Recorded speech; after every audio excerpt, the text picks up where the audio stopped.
This janitor found a wallet while cleaning up. She had just opened it when a metal piece suddenly fell out and started floating weirdly in midair. The woman, shocked, reached out to grab it, but in the next second she shot through several floors and crashed down hard. The nearby hotel staff saw the whole thing and were too terrified to even speak. They looked up at the ceiling, but the chandelier was perfectly fine, like the woman had appeared out of thin air. The police rushed over as soon as they heard about it, and immediately locked down the scene. After some searching, they found that same floating metal piece. Officer Ellie thought it didn't look like something made on Earth. After running some tests, they managed to temporarily disable its floating ability. Then they sealed it up using a remote robotic arm and took it away from the hotel. But before they could even figure out what happened there, the two agents got another call. A woman's body was floating above a wheat field. David stepped forward to take a closer look, but saw there was nothing holding it up. Ellie figured the body must have the same floating substance inside it. At first, David thought maybe the body had been blown there by the wind, but Ellie pointed out that the wind was blowing the opposite way today. To figure out where the body was headed, David unhooked the sweater that was caught on the wire fence. The body immediately drifted off in another direction.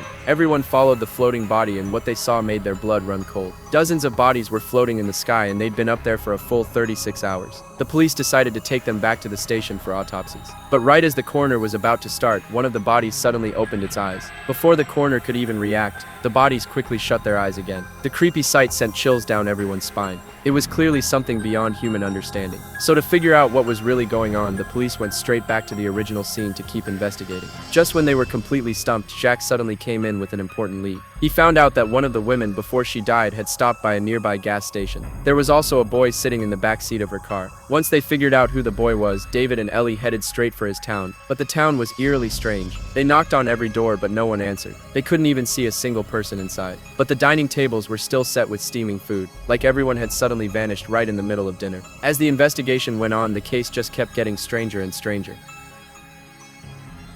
Again, the creepy sight sent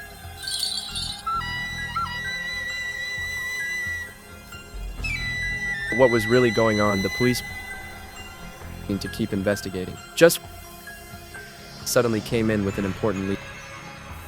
And before she died, had stopped by. There was also a boy sitting in the back seat of her car. Once they figured